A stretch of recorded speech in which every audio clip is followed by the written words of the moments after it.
Agora, como é que você vê a Alemanha nessa história? Agora tivemos a eleição positiva ontem, né, do centro-direita ter vencido e que tem uma posição pró-Ucrânia. Como é que você Sim. está vendo essa ajuda da Alemanha? Ela é efetiva mesmo? Como é que você vê essa questão? Eu acho que a vitória do Merz na Alemanha foi excelente para a Ucrânia, até porque mostrou uma coisa muito importante. O AfD vinha crescendo, o AfD é o que eles chamam de extrema-direita, lá não sei se é extrema-direita, mas enfim, é o que eles chamam de extrema-direita lá na Alemanha. Só que o AfD, a coisa de algumas semanas atrás, colocou uma posição pró-Rússia. Disse que, se fosse eleito, queria cortar a ajuda para a Ucrânia e acabar com as sanções com a Rússia. E, em função disso, o crescimento deles diminuiu. Ou seja, eles pararam de crescer, ficaram lá nos 20%, que já era mais ou menos o que eles tinham mesmo antes. Ou seja, essa eleição foi boa por esses dois aspectos. Primeiro, que ganhou um candidato que é de direita pró-Ucrânia, abertamente pró-Ucrânia, e ainda mostrou que essa posição... É o que eu sempre falo, o que tem futuro no mundo é a direita pró-Ucrânia. Não existe futuro para a direita pró-Rússia. Esse pessoal todo aí que fica falando gracinha pró-Rússia, espero que esteja ganhando dinheiro, porque se vai ganhando dinheiro, pelo menos isso, né? Embolsou alguma coisa. Vai dar um trabalho danado depois para desdizer tudo que disseram nessa situação, porque vai ficar muito feio no final dessa guerra, né? Enfim, mostrou claramente que direita, declarar pró-Rússia, você perde voto. Na Alemanha, em qualquer lugar do mundo. Eu espero que o Trump esteja prestando atenção nessa lição da Alemanha. Como é que você analisa essas declarações do Trump, que, a meu ver, foram completamente sem noção, completamente temerárias, né? O que você acha que está por trás? Estão falando que é um jogo, ele está fazendo um jogo duplo, que ao mesmo tempo não interrompeu a ajuda na Ucrânia, ele está jogando dos dois lados. Como é que você vê isso? Pois é, o que eu acredito? Tem duas visões para você ter nessa história, né? O pessoal da esquerda lá nos Estados Unidos está dizendo, tá vendo, o Trump é um agente russo, não sei o que lá, surgiu até requentaram até uma notícia de que ele seria o agente Krasnov, que foi recrutado, não sei o que lá, coisa e tal.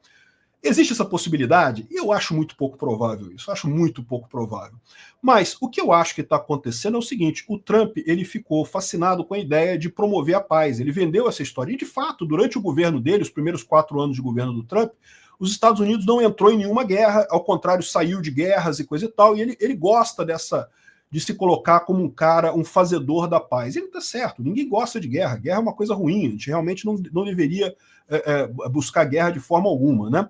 Só que o que talvez ele não tenha percebido é que um fim ruim para uma guerra, ou seja, forçar um acordo na base da cacetada, pode ser ainda pior, né?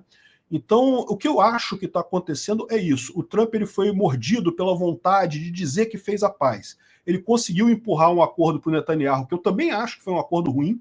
Não acho que esse cessar-fogo lá foi uma coisa boa, foi empurrado pelo Trump sobre o Netanyahu, e ele queria agora empurrar um acordo ruim também para a Ucrânia na guerra com a Rússia, para poder dizer que, olha só, eu entrei e fiz a paz e coisa e tal, tá vendo? Eu que mando e sou maioral e não sei o que lá. E, de novo, eu acho válido você querer a paz, eu acho que a gente tem que buscar a paz mesmo, mas fazer um acordo ruim não é paz, é botar um esparadrapo numa perna quebrada, você vai ter problemas muito maiores mais adiante. Então, você tem que fazer um acordo, temos que fazer um acordo de paz, e aliás o Zelensky não se recusa a negociar nada, está negociando com o pessoal lá, mas não pode ser um acordo absurdo, uma coisa que não respeite a integridade territorial da Ucrânia. Né? Nenhuma solução que não respeite a integridade territorial da Ucrânia é possível neste momento. Enfim, vamos ver o que vai acontecer nisso daí. Eu imagino que o Trump ele começou nessa onda. Por quê? Porque ele deve ter conseguido do Putin alguma promessa de que, olha só, se você fizer isso, eu prometo que eu paro a guerra e coisa e tal. Né? Era tudo que ele queria ouvir, ele queria dizer que podia parar a guerra e coisa e tal. Só que duas coisas, o Putin não vai cumprir, o Putin é um mentiroso patológico, e mais do que isso, ele está numa situação desesperada politicamente lá na Rússia, se ele der um passo para trás ele cai, então ele não vai parar essa guerra. Né? Ele prometeu para o Trump, prometeu um monte de coisa, mas não vai parar. O Trump, iludido, achando que ia conseguir esse acordo, falou um monte de besteira para tentar chegar nisso daí. Só que agora, o próprio Trump já percebeu isso. Se você reparar as declarações dele, começou num máximo, lá dizendo que não, que Zelensky é um ditador, e que Zelensky é isso, que tem que sair, e que a Ucrânia tem que pagar 500 bilhões de dólares para os Estados Unidos, e não sei o que. Começou com um monte de palavrório, que, né, absurdo, assim, e agora, se você vê, ele já diminuindo, já não está falando mais do Zelensky traidor, do Zelensky ditador, não está falando mais dos 500 bilhões, já falou que tem, a última mensagem dele são dezenas de bilhões de dólares. Dezenas de bilhões de dólares, de fato, os Estados Unidos deram para a Ucrânia. 500 bilhões, não, é mentira, simplesmente, né? Enfim, o próprio Trump está percebendo que isso está machucando ele nos Estados Unidos, porque as pesquisas de opinião mostraram que ele perdeu popularidade por conta desses ataques gratuitos contra um aliado, e não vai chegar na paz. Não vai, não tem chance, isso não vai acontecer. Essa ilusão que o Trump botou para ele de que ele vai conseguir um acordo de paz rápido, não vai acontecer. E eu falei isso no meu canal, né? Tudo leva a crer que a promessa que o Putin tinha feito para o Trump é que hoje ele declararia um cessar-fogo na guerra. Hoje, dia 24 de fevereiro. E a gente já sabe que já não declarou. Então não vai ter isso. O Trump acreditou no Putin e já se viu traído pelo Putin. O que eu espero é que o Trump agora perceba o problema, né? Ou seja, não tem alternativa. A alternativa que ele tem é continuar a ajuda para a Ucrânia, mandar mais armas para a Ucrânia e aí sim derrubar o Putin. Tem uma outra história, uma outra alternativa para isso daí, tá? Que é o medo do desfacelamento da Rússia. Isso não é uma coisa nova, tá? Desde a época do Biden, também muita gente fala que, inclusive, que isso é uma política dos Estados Unidos, não é uma política nem do Biden, nem do Trump. E isso faz sentido, porque, como eu sempre digo para vocês, os Estados Unidos é um país muito mais institucional do que o Brasil, por exemplo. O presidente, por mais que possa muita coisa, lá não pode chegar e ficar fazendo as coisas de qualquer jeito. Então, eu creio que pode haver, de fato, um componente de política externa americano, que é o medo do esfacelamento da Rússia, né? Algumas estimativas que foram feitas pelo Pentágono falam em 20 milhões de mortos em caso de guerra civil na Rússia e 20 milhões de refugiados procurando imigrar para a Europa e para os Estados Unidos. Imagina, 20 milhões de russos correndo da Rússia, tentando entrar para os Estados Unidos, tentando entrar para a Europa. Se hoje a gente já tem um problema enorme com imigração, imagina nessa situação, né? Então seria uma catástrofe enorme esse esfacelamento da Rússia. E muito por isso que o Biden ficava naquele conta-gotas dele de mandar arma para a Ucrânia, manda uma coisinha aqui, manda uma coisinha ali, não mandava arma decisiva para a Ucrânia ganhar essa guerra, né? Então isso é uma outra visão, pode ser que o Putin esteja também agindo nesse entendimento de que não pode, tem que tomar cuidado para o Putin não cair na Rússia, porque seria muito pior se o Putin cair na Rússia, né? Enfim, eu não sei, eu acho que tinha que cair mesmo. Também acho, Putin tinha que cair. Só que exatamente, se ele cai, quem que assume? Um general? Porque a Rússia não tem democracia, não tá lá, é um grupo ditador, o Putin e seus aliados. Se ele sai, vem um general lá que fica no lugar, né? E depois a Rússia tem controle do próprio território, porque eles têm milícia, eles têm as polícias internas, né, que reprime as manifestações e tal, né? Uma outra questão, agora se o Trump agora está distanciando da Europa, né? E a Europa agora está bancando a Ucrânia. Ficaria muito chato para a Europa, que está bancando a Ucrânia, aceitar uma saída que favoreça muito a Rússia, né? Não, isso para a Europa, essa questão? Para a Europa isso seria um suicídio, porque todo mundo sabe que esse negócio não pararia ali, né? Não porque eu sei, o Putin hoje está mal conseguindo se manter de pé, mas se ele ganha a guerra da Ucrânia, aí a história é outra coisa. Aí realmente ele vai ganhar força, vai ganhar não apenas a vitória em si, né? Os recursos econômicos em si, mas como todos os militares da Ucrânia. Para pensar, hoje em dia um dos batalhões mais fiéis do lado do Putin é o batalhão Armat, que é da Chechênia. Lembra a Chechênia, que queria independência da Rússia, que brigou pela independência da Rússia, que teve a Chechênia toda destroçada pelos russos e coisa e tal, e o Ocidente não fez nada, né? Pois é, a Chechênia hoje em dia luta do lado do Putin, tá lá o exército, e se eventualmente acontecer do Putin conquistar a Ucrânia, esse exército da Ucrânia, que é um exército formidável, hoje em dia é o maior exército da Europa, vai ser usado pelo Putin contra a Europa. Com certeza eles farão isso, né? Sempre o Putin nunca escondeu que o sonho que o sonho dele é reaver os países bálticos, né? Então certamente você vai ter problemas aí. A Europa não tem alternativa. E o que está acontecendo no final das contas é justamente que os Estados Unidos está ficando numa posição secundária em termos de geopolítica com essa coisa do Trump. Eu não acredito que ele vai seguir nesse caminho, tá? Eu acho que o Trump vai se tocar do problema e rapidamente vai mudar de posicionamento. Mas vamos ver o que vai acontecer, né? Você chegou a estudar aquela questão das terras raras, se a Ucrânia tem realmente isso, todo esse subsolo tão rico assim da tabela periódica ou não? Tem sim.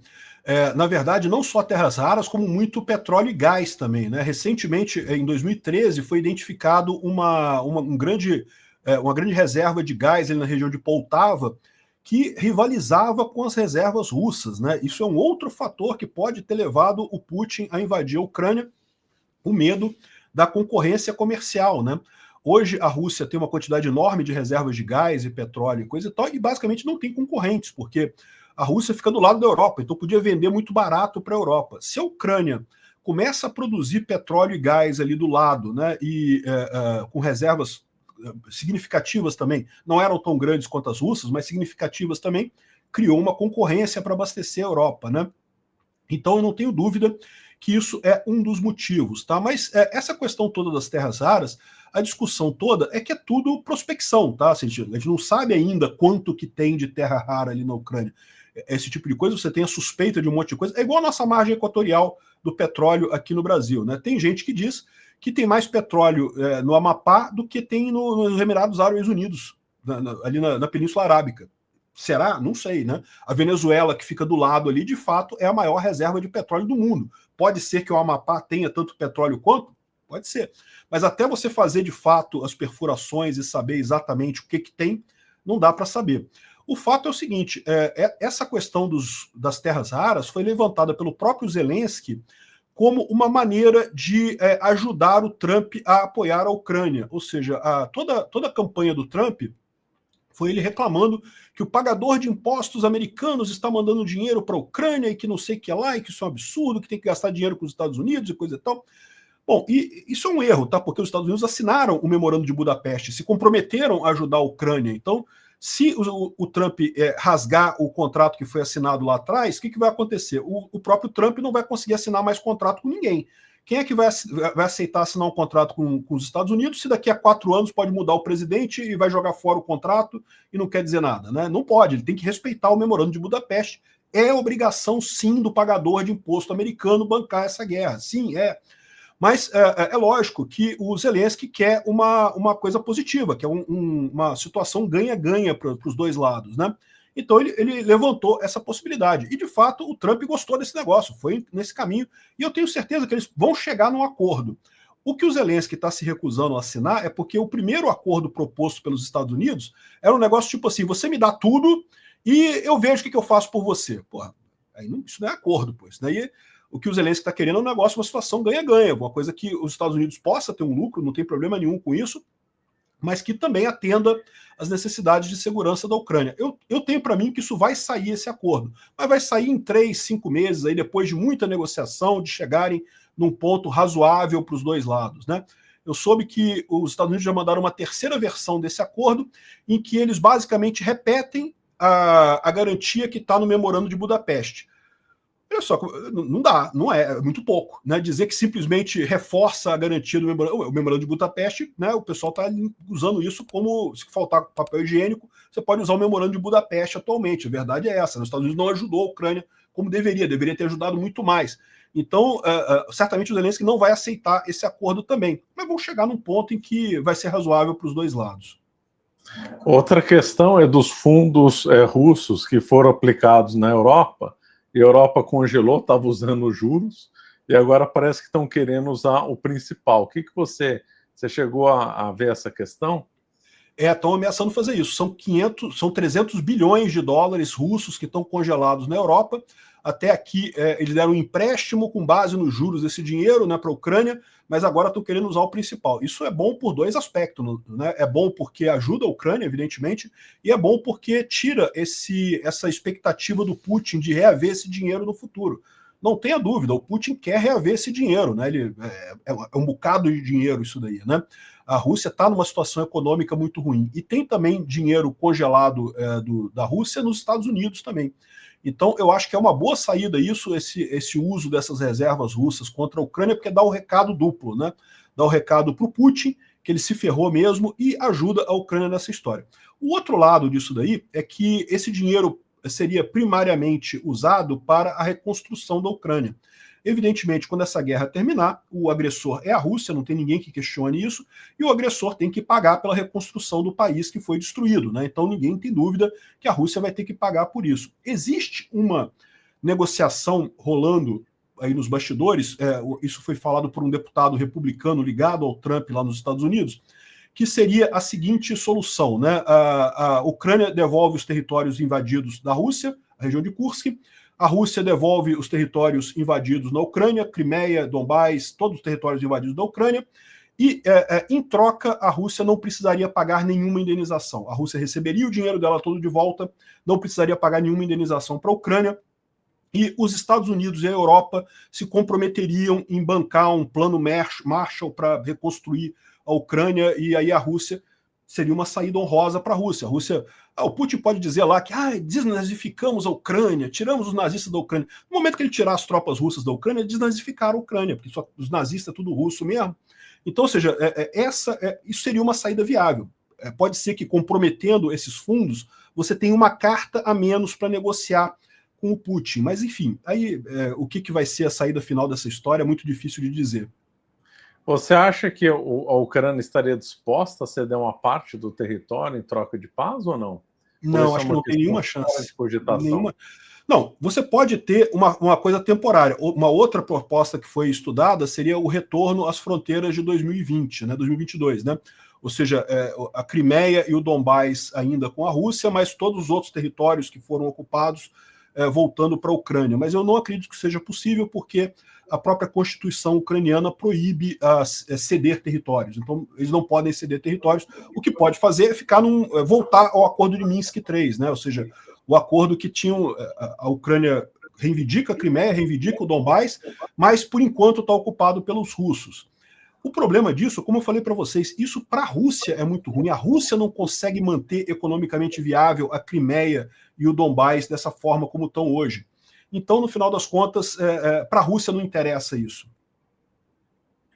Outra questão, você sabe quantos russos já fugiram da Rússia, principalmente os jovens, né, homens fugindo do serviço militar, levando talvez familiares? Você tem alguma estimativa disso? Eu não tenho estimativa não, mas foi uma quantidade muito grande, né? Tanto da Rússia quanto da Ucrânia também, muita gente foge em guerra, né, infelizmente. Mas, assim, a Ucrânia, muita gente voltou também, tá?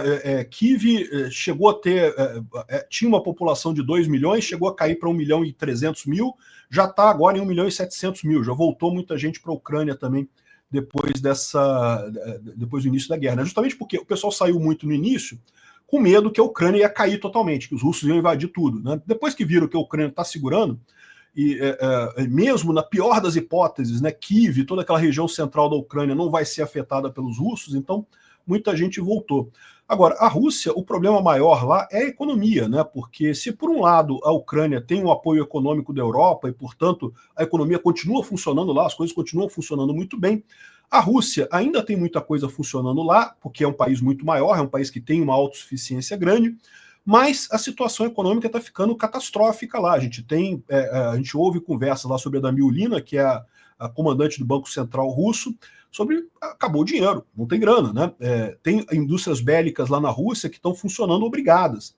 Tipo, o governo russo não pagou a última encomenda, eles não têm dinheiro, mas não pode parar de fabricar, porque, né, tem guarda lá com a arma na frente, obrigando eles a fabricarem coisas para o exército russo. Isso é uma situação que não é sustentável por muito tempo.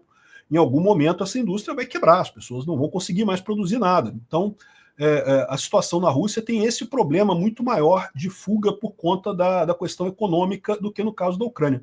Ao contrário, na Ucrânia, a expectativa de um monte de gente é que a Ucrânia vai entrar para a União Europeia. Se falou nesse último encontro lá em Kiev que a data proposta é 1º de janeiro de 2030 para a entrada da Ucrânia na União Europeia. E aí, meu amigo, você cria um incentivo econômico muito grande, porque você sabe que um país entrando na comunidade europeia vai enriquecer. A Ucrânia é hoje um país muito pobre, né? Mas você tem essa perspectiva. Então, por exemplo, uma coisa que eu estava lá e muita gente falou assim, pô, Peter, compra um imóvel lá, porque vai valorizar quando a guerra acabar e entrar para a União Europeia.